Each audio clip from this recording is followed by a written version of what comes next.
السلام علیکم ورحمۃ اللہ وبرکاتہ۔ ہم قرآن کریم پڑھنا سیکھ رہے ہیں اور قرآن کریم کے اندر ہماری سورہ بقرہ چل رہی ہے الحمدللہ، اور سورہ بقرہ کی بھی 153 آیت ہماری الحمدللہ مکمل ہو چکی ہیں۔ آج کے سبق کے اندر ہم پڑھیں گے آیت نمبر 154، آیت نمبر 155، یعنی 154 اور 155۔ تو چلیے سبق کو شروع کرتے ہیں۔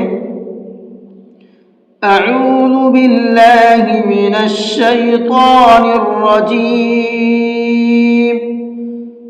بسم اللہ الرحمن الرحیم۔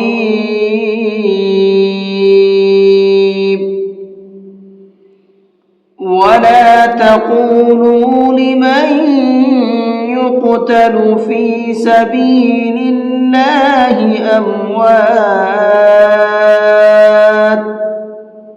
ولا تقولوا، یہاں قاف کو بھی کھینچیں گے اور لام کو بھی کھینچیں گے۔ کیوں؟ اس لیے کہ دونوں جگہ پر واو مدہ ہے، یہاں بھی واو مدہ ہے اور یہاں پر بھی واو مدہ ہے۔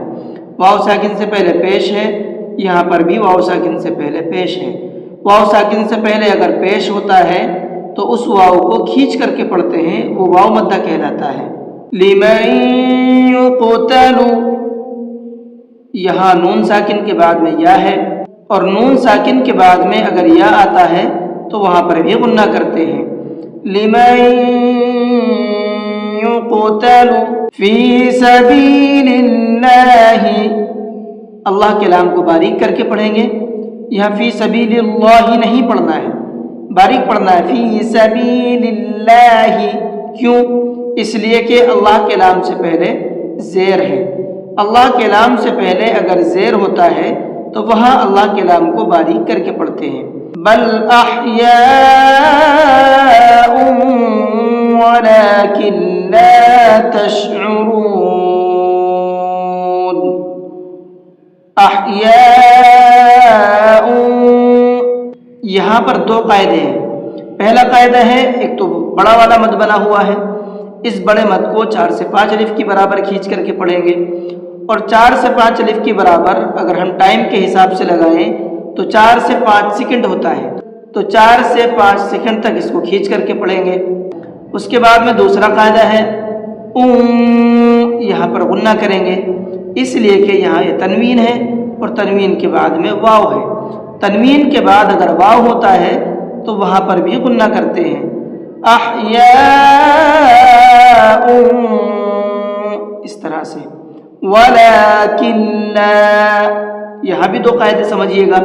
پہلا قاعدہ ہے جس کے اندر اکثر لوگ غلطی کرتے ہیں، اسلام کو کھینچتے نہیں ہیں اکثر لوگ، ولیکن لا پڑھتے ہیں اس کو، تو آپ کو ولیکن لا نہیں پڑھنا ہے بلکہ ولیکن لا، ٹھیک ہے۔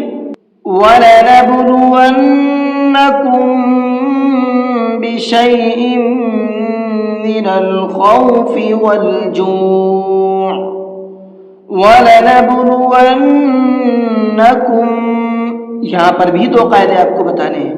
پہلا قاعدہ ہے نون کے اوپر تشدید ہے تو اس میں غنہ کریں گے۔ دوسرا قاعدہ ہے میم ساکن ہے اور میم ساکن کے بعد میں با ہے، میم ساکن کے بعد اگر با ہوتا ہے تو وہاں پر غنہ اور اخفا دونوں ایک ساتھ کرتے ہیں۔ وَلَنَبْلُوَنَّكُمْ بِشَيْءٍ، یہاں پر تنوین کے بعد میں میم آ رہا ہے، تنوین کے بعد میں اگر میم آتا ہے تو وہاں پر بھی غنہ کرتے ہیں۔ تو اب یہاں پر آپ کے دو غنہ ہو گئے، ایک دو، اور تیسرا آپ کا اخفا ہو گیا۔ تو تینوں قاعدوں کا خیال کرنا ہے اور اسی حساب سے پڑھنا ہے۔ من الخوف، خا کو پر کر کے پڑھیں گے۔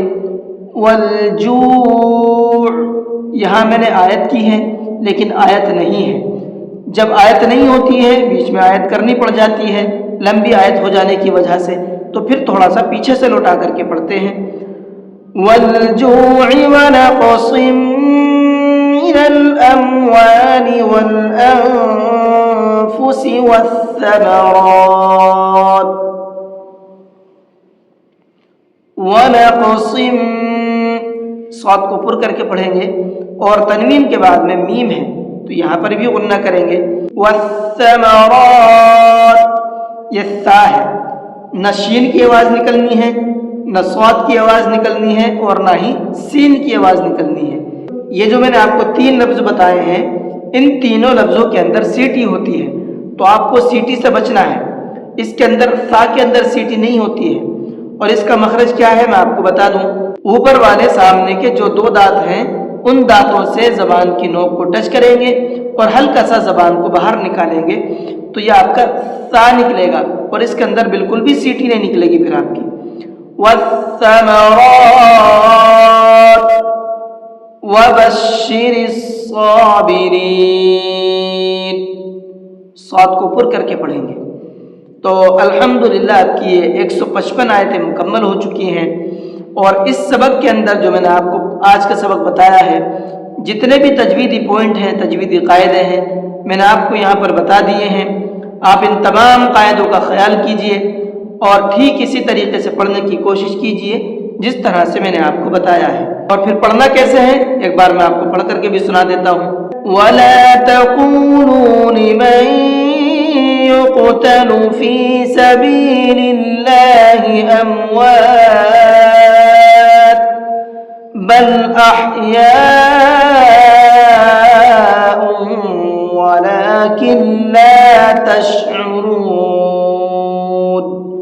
وَلَنَبْلُوَنَّكُمْ بِشَيْءٍ مِّنَ الْخَوْفِ وَالْجُوعِ وَنَقْصٍ مِّنَ الْأَمْوَالِ وَالْأَنفُسِ وَالثَّمَرَاتِ وَبَشِّرِ الصَّابِرِينَ.